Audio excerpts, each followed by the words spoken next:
This is Vermont Edition. I'm Michaela Lafrac. Deer season is in full swing. Later in the show, we're going to hear from two Vermont game wardens who have lots of stories to share from the region's woods and reporting stations.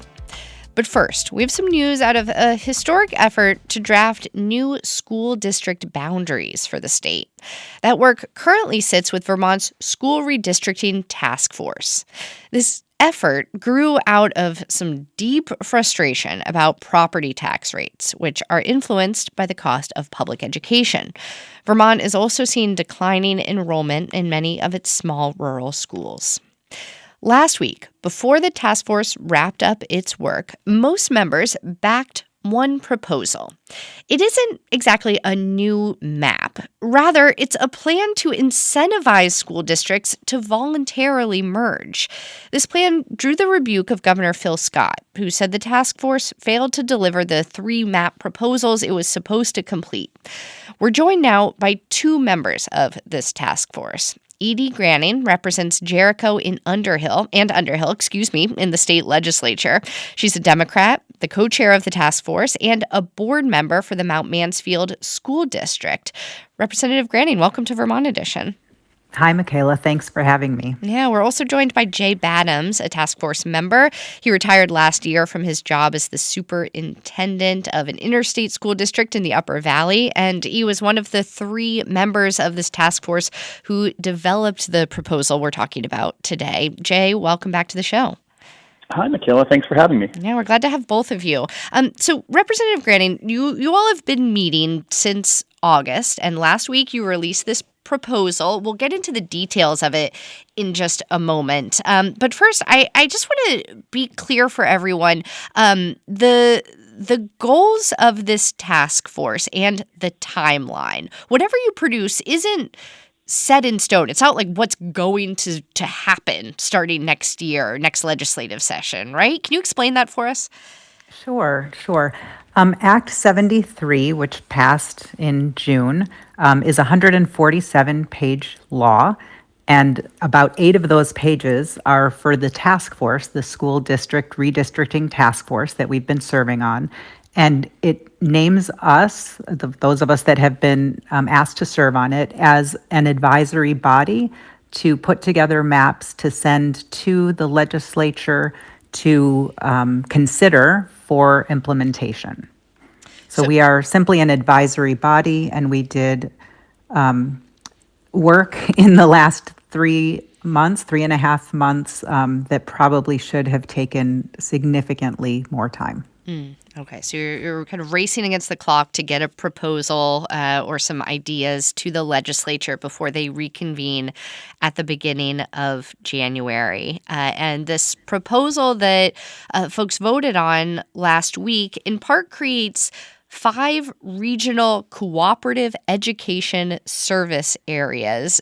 Jay, can you explain what those are? Sure. So cooperative service agreements are often, or agencies are sort of intermediaries usually between the agency of education and the schools. I moved here several years ago from Pennsylvania, where we had a system called intermediate units, and they provided professional development. They helped smaller districts that didn't have economies of scale to be able to provide services that are rather expensive and things like high intensity special education.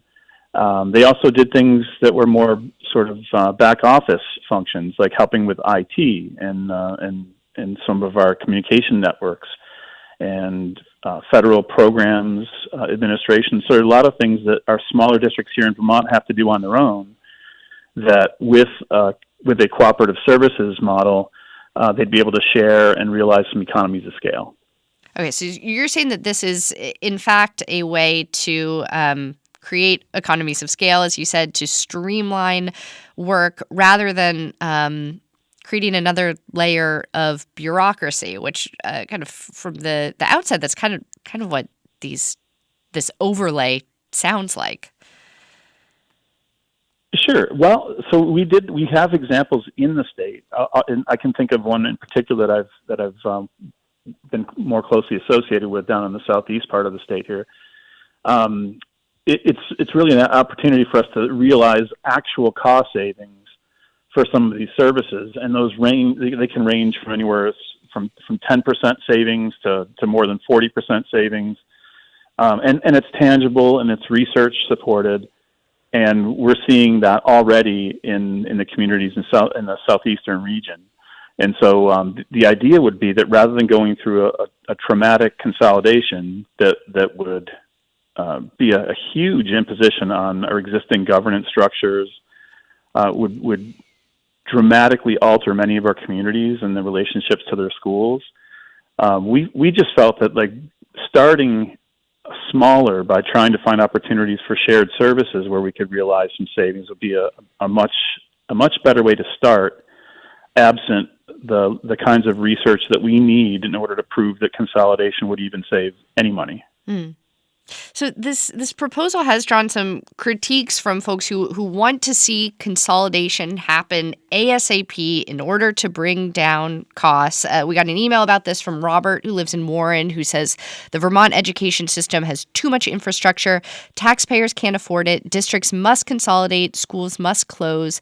This is better for students and the only means to control taxes.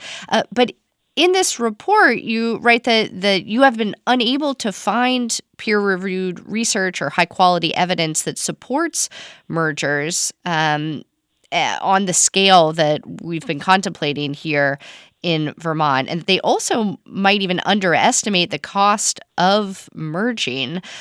Representative Graning, can you speak to that a bit more, this search for research to back up what the legislature has asked the state to do?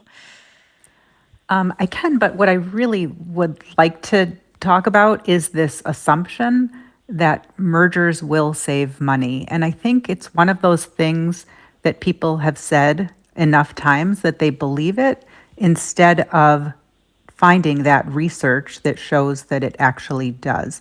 It can, in some circumstances, save some money. The district that I am on the school board with, we merged from a supervisory union to a school district. We saved almost $1 million, maybe $750,000 by doing that.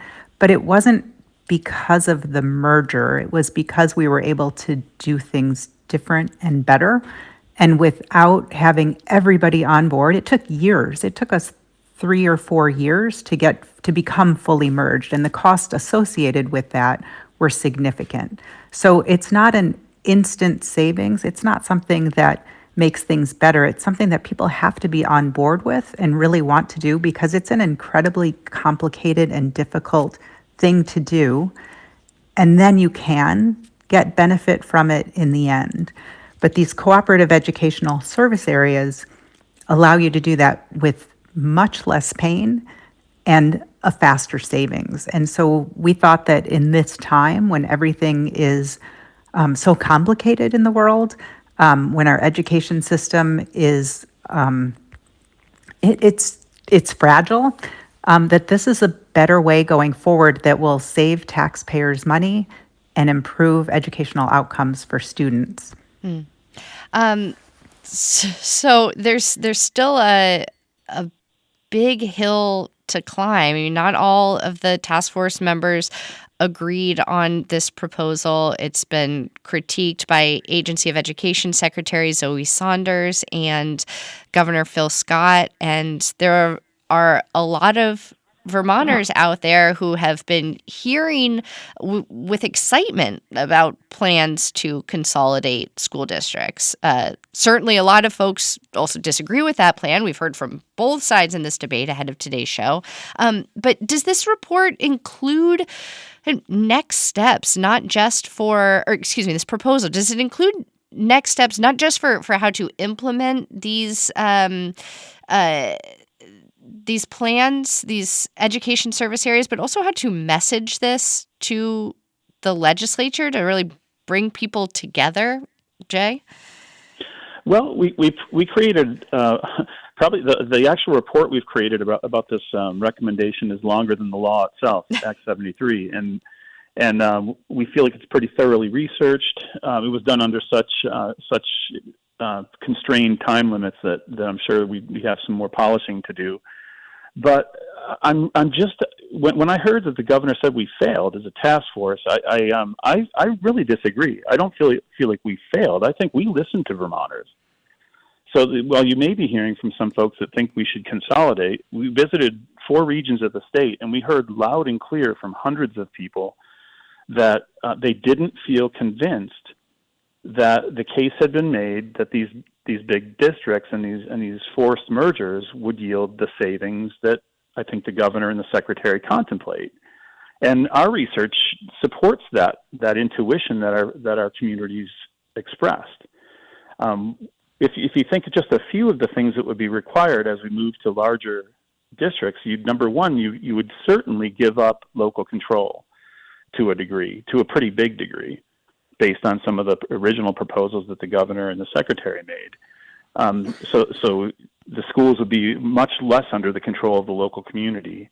And the other thing is we have teachers who are paid variably around the state, and whenever you do a consolidation, I've never experienced one where you level down in teacher salary, so you level up, and the cost of that with just a back of the napkin calculation is in tens, if not more, millions of dollars to equalize the teacher pay. And so to realize the kinds of savings that I think that the governor believes he can get from consolidation ignores the real cost drivers of education, and another big one is health insurance. Well, before we dive into health insurance costs, which come up a lot on Vermont Edition and are certainly going to continue to be a big topic of conversation on the show, I do want to share a couple more emails from our listeners. We got one from Norma in Wheelock, who wants to thank the task force for not drawing potential district maps. Norma writes, there is absolutely no proof that larger districts would save money and improve education. And they also write that they are far from convinced that putting children on buses for many hours a day and destroying a sense of community in small schools is justified without some real Vermont data. Speaking of data, the last time we talked to members of the task force, including you, Jay, was in August, and there was some frustration among task force members about not having received data that they'd requested, that they felt they needed in order to do this work. Representative Graning, do you feel like you all eventually did receive the data, the research that you needed to come up with a really solid proposal?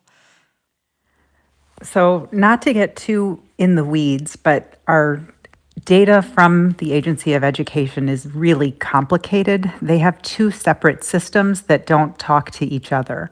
And so every time they try to produce data, it's a Herculean task because they have to take data that was formatted in one way and collected in one way and change it so that it matches the rest of the data. It's very complicated. It did take them 2 months to get us the data that we requested. And as we talked about, we were in a very crunched timeline. So we had 4 months to do the work, and 2 of them included the data that we requested. We were really disappointed that it took that long to get the data, understanding all of the complications that they have, because they had been working on how to consolidate districts, how to look at what's better for Vermont for a year probably. So we had hoped that they would have data more quickly available to us, but we did eventually get most of the data that we requested. And Jay, what comes next? And we're at near the end of November. We have the Thanksgiving holiday almost here. This task force was only supposed to work for a couple of months. I believe you all have another meeting this week. What comes next? Well, we'll prepare our final report, but I guess I'm only speaking for myself as a member of the task force, but I have been saying from the beginning that I feel like we put the cart before the horse, that we're trying to create maps when there isn't a clear plan.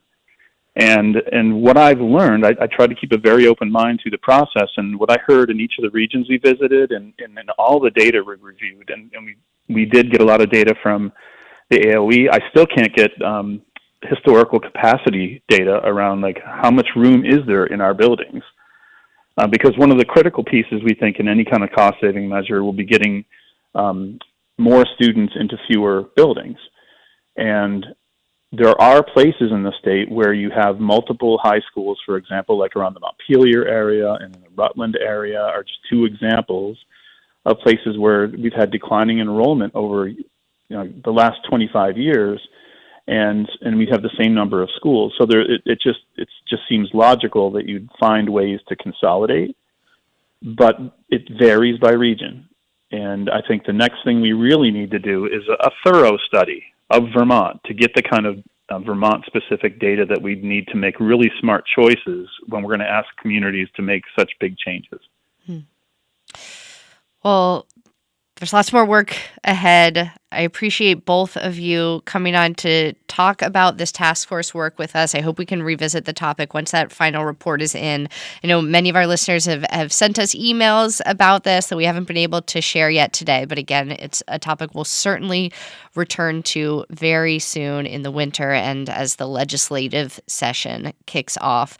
State Representative Edye Graning is a co-chair of the School Redistricting Task Force and a board member on the Mount Mansfield School District.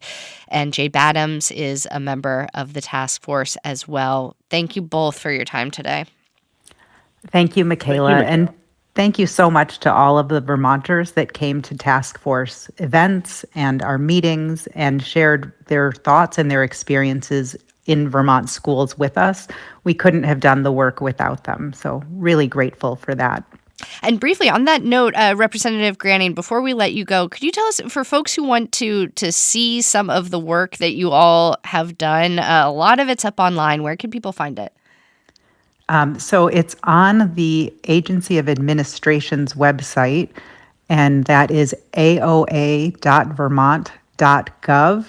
And then there are a bunch of slashes, but if you scroll down on that page and you find the School District Redistricting Task Force, you can click on that, and then you will be lost for days because we have posted everything that we have talked about. Every person that has sent us comment is listed there. You can see everything that we've done.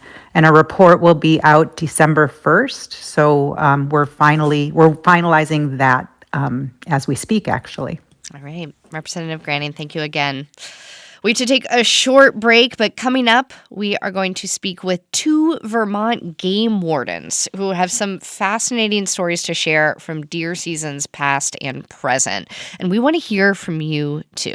Have you gotten a deer already this fall? How big? Call in and brag a little bit. Our number is 800-639-2211. You can also email Vermont Edition at vermontpublic.org. We'll be back in just a minute. Stay with us. Thanks for listening to Vermont Edition, where support comes from UVM Cancer Center, sharing that November is Lung Cancer Awareness Month. Learn how lung screening can save lives at vermontcancer.org. Welcome back to Vermont Edition. I'm Michaela Lafrac. Deer season is underway. Rifle season runs from November 15th through 30th this year. And if you're a hunter, maybe you're listening from a transistor radio out at your camp, or you're actually out hunting. That's more likely. Vermont's 40 game wardens have a really unique perspective on hunting season. They're out there talking with hunters, checking permits, weighing deer, and making sure people follow all the state's laws. We're joined by a legend in the warden world, Colonel Robert Rooks. He's the former head game warden for Vermont. Colonel Rooks, welcome. Yes, good afternoon. We also have Josh Hungerford with us of the North Central District. Josh, welcome. Thank you for having me. And so you are in charge of the district that Colonel Rooks used to be in charge of. Is that right? Were you North Central too? No, I was in charge of the whole state at one point when I was a colonel. But the district that Josh has is where I live now. Gotcha. All right. So you're very familiar with those woods. Yes. So you served in the Navy before becoming a game warden. It's quite the career shift. Why'd you get interested in this field? Well, I started out right out of high school. I volunteered and went in the Navy. I spent 4 years on a destroyer and traveled around the world. And when I got out, I wanted to go to college and study wildlife. And I went to UVM for 2 years and took the test in 1979 and actually got hired. So I was very tickled. And there was 900 people that applied for 4 positions. Wow. Yeah. So I felt very fortunate. Yes. It's harder to get in than Harvard. It was very difficult. Yeah. Yes. Did you have the same process, Josh? Yeah. So when I applied, there was a little over 400, and they took 4 of us. Wow. Yep. All right. So why did you want to get involved in this work? You started with Fish and Wildlife right after graduating from UVM, right? I went to Norwich University. Oh, excuse me. Yeah. I got hired right after college. I was very fortunate. Always wanted to be a game warden since I was a little kid. When I was out hunting and fishing, I got checked by a warden and started asking all these questions of like, what do they do? How do you pursue this career in your later life? And when I was in high school, it was this job opportunity of like, well, I don't know if you're ever going to be there because there's more cops in New York City than there are game wardens in the whole country. Yeah. So what are the chances I could be one of those people? And was super fortunate after putting my name in the hat after college to get the phone call to be offered the job, and here I am. Been doing it for a little over 14 years now. So. Yeah. Dream of a lifetime. Seems like such a cool job. It's interesting. No 2 days are alike, that's for sure. Okay, so I was going to ask you, what's a typical day like, but does that not exist for you? Yeah, typical day is something that wasn't happening yesterday, probably. And Josh, before we go any further, too, I'm hoping you could describe the uniform that you wear.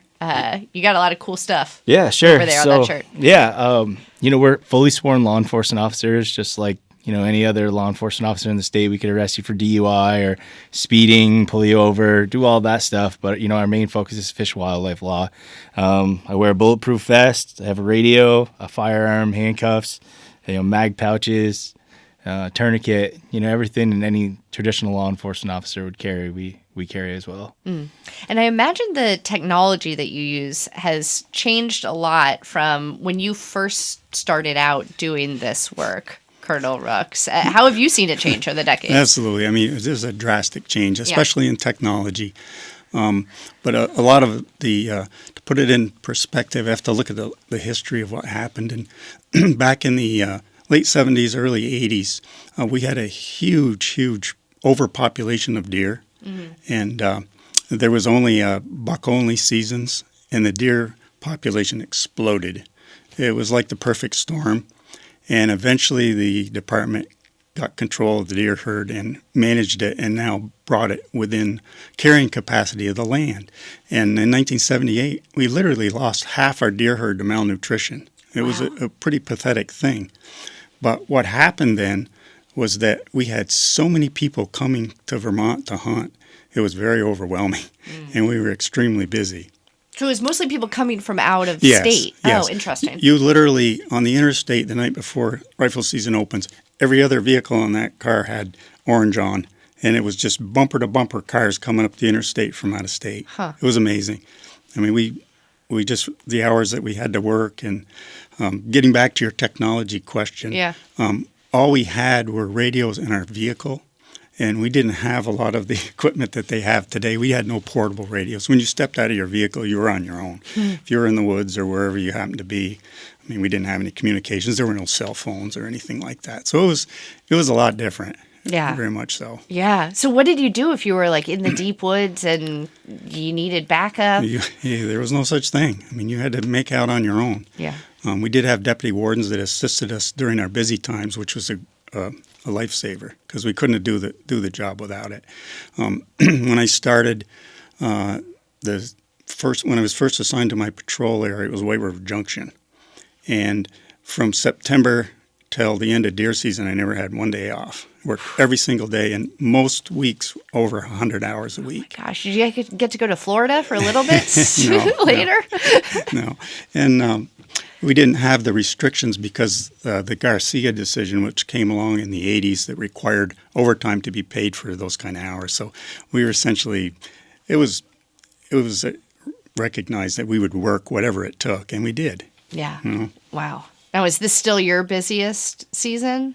Yeah, I would say it's our busiest season for yeah, sure. Yeah. Are you working those kind of hours? No, not even close. Yeah. We work a lot of hours and a lot of odd hours, but not 100 hours a week, that's for sure. Yeah. So what kind of tasks are you in charge of during rifle season in particular? What are you out doing? I mean, everything related to deer, but you still have, duck season going on. You have small game season going on. But, making sure deer are shot in the correct areas that you're supposed to. Some areas only allow for no spike antlered bucks to be shot. Some areas allow it. You can't harvest antlerless deer at this point during the normal rifle deer season. So you're just making sure people are following the rules with that. Can't shoot from the road or within 25 feet of a public highway. Posted property complaints, tree stands or ground blinds that aren't labeled or don't have landowner permission. Those are usually the common violations that we see this time of year. Okay. Well, if you have questions about rifle season, about some of these regulations we're talking about, or just want to brag about your latest kill, you can call in at 800-639-2211 or email us at vermontedition@vermontpublic.org. Colonel Rooks was just talking about how he saw the deer population change drastically over the decades that he was working. Josh, have you as well? Or has it remained pretty steady in your 14 years? I haven't seen the deer population change as much, as far as totality of deer. I've definitely seen a change in the amount of bucks on the landscape. We've gone to a 1 buck only, so you can't shoot more than one in a year. And we've increased what's called the APR antler point restriction in many of the areas in the state. So you has to have at least 2 points on one side to be a legal harvest. So it allows younger bucks to grow up and stay on the landscape longer. So that aspect, I definitely see more deer, more bucks on the landscape. One of your jobs is to make sure that poaching doesn't occur. I'm sure you've had lots of wild stories trying to track people down. Colonel, you just got a little glint in your eye. Can you bring us back? Can you spit us a tale? Sure. I've got a lot of them. I can remember one night getting called out. Just after midnight, a shot was fired, and somebody suspected poaching. And so I put my uniform on, responded, and they had a description of the vehicle. It was a pickup truck, and that was about it. All I knew was a pickup truck. Well, usually at that time of night, there's not a lot of traffic, and this is a rural area of Vermont back in the town of Sharon. And I remember coming to an intersection and seeing a pickup truck. And as soon as the truck saw me, it just stomped on the gas and took off. I turned my blue light and siren on. And I chased the vehicle for, probably half a mile or so. And they went completely off the road into the woods. And as soon as they did, both doors opened on both sides and they took off and ran into the woods. So I took off on foot and I chased out through the woods with a flashlight, and I was going through the woods, and all of a sudden I see a guy laying on the ground, and he was laying on the ground, and I yelled at him, "State Game Warden, you're under arrest." I said, "Put your hands in the air," and he was laying on his stomach, and when he got up, I could see he had the keys to the truck in his hand, and he was covered in blood. There was 3 parts of 3 illegal deer in the back of his truck that they had been poaching that night. And it was obviously a commercial operation that was very professional.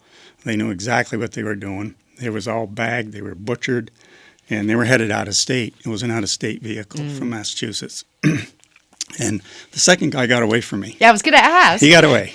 So then he's stuck out there in the woods, though. That's not a good place to be. Well, I called my neighboring warden, Doug Lawrence, and he responded, and we had an idea who the other guy was, and he sat on the house and waited for him to come back while I took the other guy down to the barracks and processed him at the State Police Barracks in Bethel.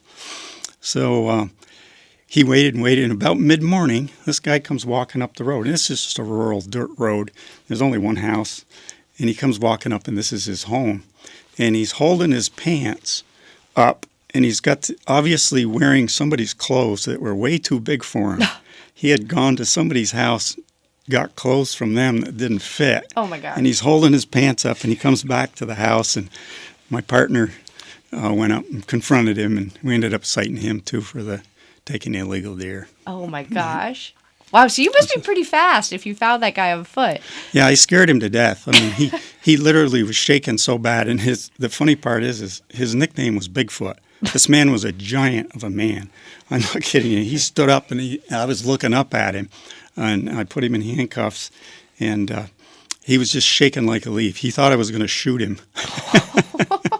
I mean, I'm sure I was using my authoritative voice, and I scared him that much. I mean, I didn't even have my revolver drawn or anything, but scared him. Yeah, I bet. Josh, have you ever had to chase somebody on foot through the woods? Well, I don't know if I've chased somebody on foot through the woods. I've definitely gotten in, a couple pursuits in my career and apprehended some guys, hunting at night for sure. Yeah. Yeah. Yeah. Yeah, we've had we set up decoys at night and done, had success doing that. And one night, So like a sting operation? Yeah, very much so. And one evening there was three of us. We were set up in Pittsford, and we had got reports of guys trying to shoot deer at night out there as well, and well-known area for poaching. And we got to the spot to go set up our decoy, and we had live bait out there. It was 4 or 5 deer, and so we sat in the truck and we were just chit-chatting away. And next thing you know, a vehicle comes down the road and shines the fields and continues on. And we ended up, to spotlight fields is illegal, but it was so early in the night we decided to wait and see if they'd come back. And 10 minutes later, the vehicle came back. It's 9 o'clock at night in December, so very dark. And a short while later, they spotlighted the field again, and we heard the report of a crossbow go off.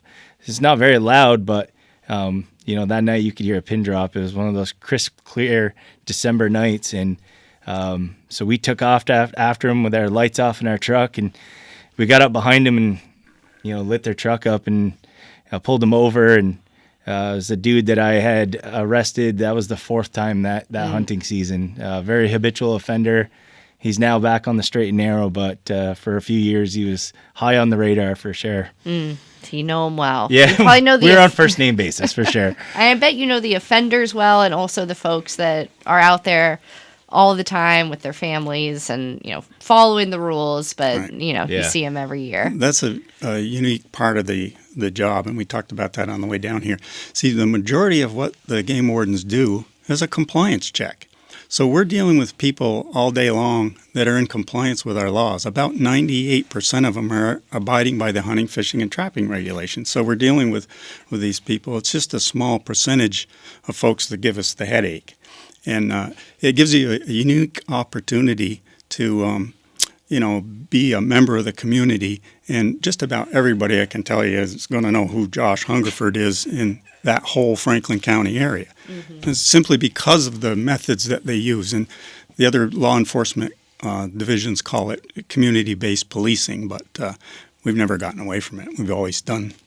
That's always been the process. It's always been how it works. Yeah. Yeah. Well, we have to take a short break here. We got lots more stories to share, though, when we come back. And if you have any questions about hunting regulations here in Vermont, please call in. We got 2 very experienced game wardens with us today. Our number is 800-639-2211. This is Vermont Edition. Stay with us. Welcome back to Vermont Edition. I'm Michaela Lafrac. If you're just joining us, we are talking deer season with a past and present game warden from Fish and Wildlife. Colonel Robert Rooks was the head game warden during his many-decade career with Fish and Wildlife. And we have Josh Hungerford, who covers the North Central District for us. During the break, Josh, you were talking a little bit about how you two met, and it was through metal detecting, which is a specialty of Colonel Rooks, right? Colonel, you taught metal detecting? Yes, I mean, it's been a hobby of mine for like 50 years, since I was 12 years old, probably. So I enjoyed it, and it's a very effective tool for finding evidence, bullets, casings, in our case, arrows. But it's something that I enjoyed enough that I actually taught the class to the new recruits, and I still do it at times. Yeah. What do you remember about first meeting Colonel Rooks? Well, you, as a warden, you get to know the guys that are the legends of the trade for sure. And I don't think there's a warden out there that's spoken ill word about Colonel Rooks. I mean, he is a warden through and through. And, he was so patient with us. Most of us didn't know anything about how to use a metal detector or, properties of it all. And he's so passionate and cares about making sure we are the most professional group out there, and wanted to make sure that we were successful in our careers. So he really took the time to teach us everything that he knew and bestow the great knowledge that he has on all of us younger wardens. Mm-hmm. Did you have somebody like that in your life, Colonel Rooks? Yes, for sure. I mean, when we have a unique training system, whereas we end up training for about a month with different wardens all over the state. So we get to be very familiar with the entire state. But each warden that we're assigned to, a lot of them have specific specialties, and that's really helpful in the overall, training of a warden. But it takes a year. They spend a whole year training in the field with different wardens throughout the state. So you're pretty well trained, and you've got lots of experience by the time you get done your 1 year training. Mm.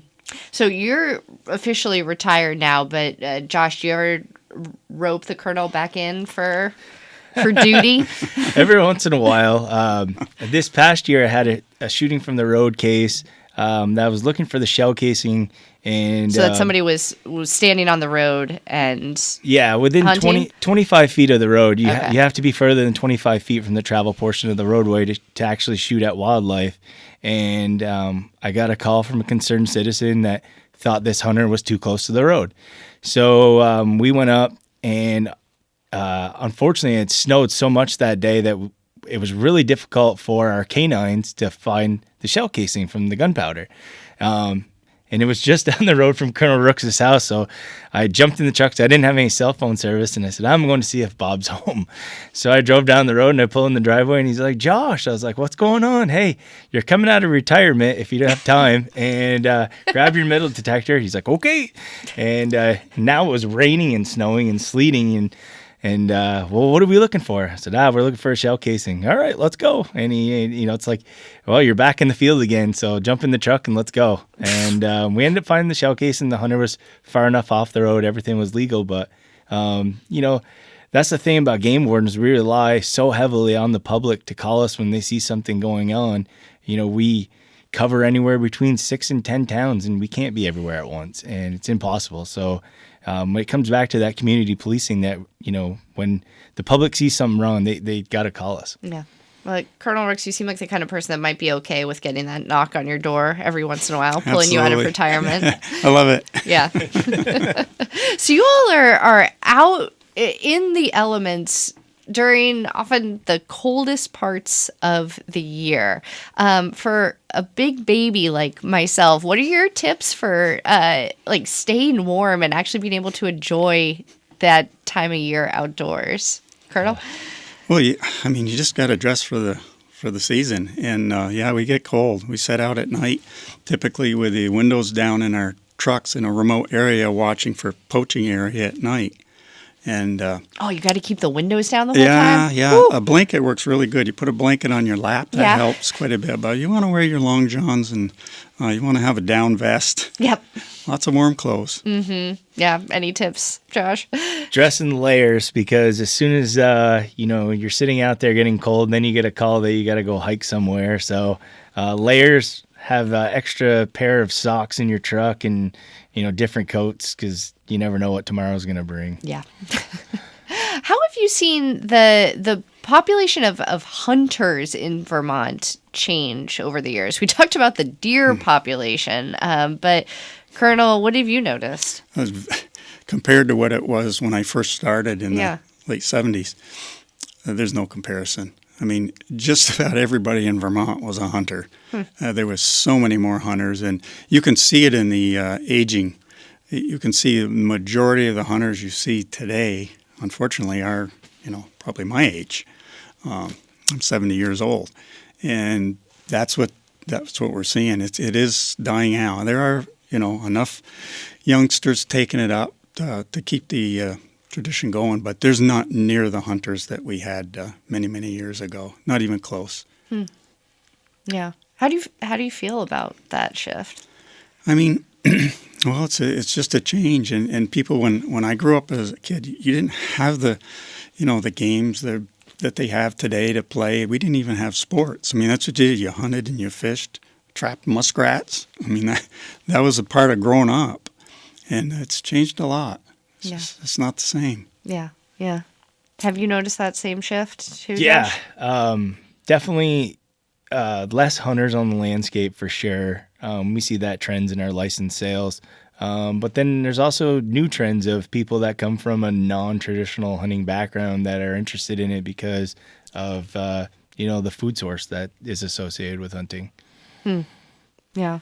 Are you a fan of venison? I am. I'm a big deer hunter. Yes. Yeah. Yeah. How do you like to prepare it? Pretty simple. I like to pan fry it in butter and that's about it. Little seasoning, salt and pepper, and that's fine with me. I've got 2 young girls that really enjoy eating it, and yeah, if you ask my oldest daughter, she's 4, what's your favorite food, and she'll tell you buck meat. Really? So, yeah. Colonel, are you a venison fan? No, same thing. My kids grew up on it, and yeah, I like to do the Italian dressing marinade though. Marinate it overnight, Italian dressing, season it. Wow. It tenderizes it a little bit. Yeah. Well, if you want a recipe for a good marinade, we had a chef from Newport on last Thursday for a show we were doing about holiday cooking, and he had a great recipe for a marinade for venison that included garlic and thyme and juniper berries, which he said was the key. I would also like to put in a plug for my grandma's deer jerky, which is the best of any deer jerky in the land. She's 95, and she's going hunting this weekend. Oh, wow. Oh, geez. I know, out in Oklahoma. So Cool. No one worry. You're safe. So there's a number of new rules, new laws that just got put in place over this past summer. They don't go into effect until next year, so nothing's changing about this rifle season, for example. But there are some changes coming down the line. Josh, can you talk us through some of those? Yeah, so it hasn't really been finalized for sure exactly what everything's going to be done, but there's potential to earn a second buck tag. You're going to be able to shoot antlerless deer during rifle season, which some are reluctant to see happen. Colonel Rooks remembers those days when we killed, antlerless deer with rifles. So that's coming up down the line. You can hold 2 antlerless permits in 2 separate zones at the same time. Our deer biologist is worried that there's just too many deer on the landscape that the carrying capacity can't hold it. So we don't want to see a major die-off like we saw back in the 80s of the deer herd. Right. So people are going to be able to hunt antlerless and female deer using rifles and shotguns during the deer season. Again, this was a rule back in the 80s, right? There was a very short period when they were able to do that in an attempt to try to cull the herd into control, but it didn't last. Yeah. Any concerns about this coming back based on what you saw back then? I think with the fewer hunters that is probably going to be realistic, whereas, years ago it probably was not. And the attitude years ago were that majority of the hunters were against shooting any antlerless deer. So that was part of the problem with the herd getting so out of control, because you wouldn't think so, but the hunters did not want to shoot antlerless deer, and it created a huge overpopulation problem. Yeah. Josh, do you have any concerns about this, or is it going to shift your job in any ways? Well, we'll see, I guess. Yeah. Most people do things the right way. There's always a few bad apples out there that can spoil a bunch, but I'm hoping it helps with the deer population. We do have a lot of deer in the state, and we need to take some antlerless deer off the landscape. We'll see. Time will tell. Yep. All right. We'll have you back on in 2026. Yeah. We can talk again. And there's also been talk of how the milder winters have led to increased deer survival. Josh, over your 14 years, have you noticed, on the ground, being out in the winter, a change in the climate and in the winter landscape? Well, we definitely don't, have the deer numbers that get killed in the deer yards. I mean, I've talked to a lot of older game wardens, and they used to go walk the deer yards to see what the totality of the, winter survival rate was. Wow. And we don't have to do that anymore. During the spring, we actually, any, antlerless deer or doe that's, hit by a motor vehicle that we come into contact with, we cut it open to see if there's any viable, she was carrying any fawns. And, through that process, we can determine, was it a healthy deer population this past winter, based on if they had fawns or if they were going to have twins or triplets. That's an extremely healthy deer. And then we pull a tooth to see what the age of the deer was. And, through our data over the years, our deer herd is healthy and thriving. Yeah. Well, I'm curious if you saw any changes to the winters. Yeah, I mean, Colonel. There's no comparison. Back in 1982, we had a hard winter, and there was deep snow with a crust on top. And the deer physically could hardly move through the woods at all. The winter yards were completely decimated. They were overbrowsed, and there was little or nothing for them to eat. They were so weak that people's pet dogs would chase them and kill them. In 1982, I handled 99 deer in the month of February that were killed by people's pet dogs in the woods. That's how bad the winter was, in that the snow was so deep and the deer were so weak from being overpopulated and overbrowsing their winter yards. A person on snowshoes could easily run a deer down. Wow. I mean, that's how pathetic it was. Yeah. So we haven't seen that in a long time. Yeah. Yeah, it was a really bad situation. Yeah. It's hard though, because the winter is affecting these animals in such a significant way, in part because they're overpopulated, but at the same time, it's hard to see those winters change. You don't want that either. Right. Yeah. Well, as you get ready to get back out in the field, Josh, for this hunting season, any advice or words of warning from the enforcement side of things? We've talked a little bit about the technology you all use to try to catch poachers and cut down on illegal activity. What advice do you have for folks out there who are trying to do the right thing this hunting season? Yeah, just be in the woods and enjoy your time there with family and friends, and that's what hunting should be about, is being out in the woods, enjoying the time. And if you're successful, great. If you're not, some of the best stories and times I've ever had were days that I didn't pull a trigger. And like when I always have a hunter ed class that I talk to, I tell the kids, as soon as you pull that trigger, that bullet's gone forever. So make sure you know what you're shooting at, what's in front of your target, and what's beyond it. Colonel, you're going to be getting out in the woods this season? Absolutely. Yeah, I still enjoy it. I get out. Yep. Yeah. Well, I hope you both enjoy. Don't run into too much trouble out there. And thank you so much for joining us today. Colonel Robert Rooks is the former head game warden for Vermont. Thank you so much for your time. Thank you. And Josh Hungerford covers the North Central District. Josh, thank you so much. Thank you. Thank you for having me. All right, that's all the time that we have for today's show. I do want to remind you, though, before we go, that the next stop on our Town by Town series is Berlin in Washington County. And if you live in Berlin, we would love to hear from you, because we need your help putting this show together. Who do we have to talk to if we're trying to understand Berlin's history and its present? You can email us with your ideas to Vermont Edition at vermontpublic.org. Today's show was directed by Aaliyah Papes. John Ahrens is our managing producer, and he was also our call screener today. Andrea Lorian, Daniela Fierro, and Aaliyah Papes are our producers. Our theme music is by Myra Flynn. I'm Michaela Lafrac. Thank you so much for listening, and we'll catch up again soon.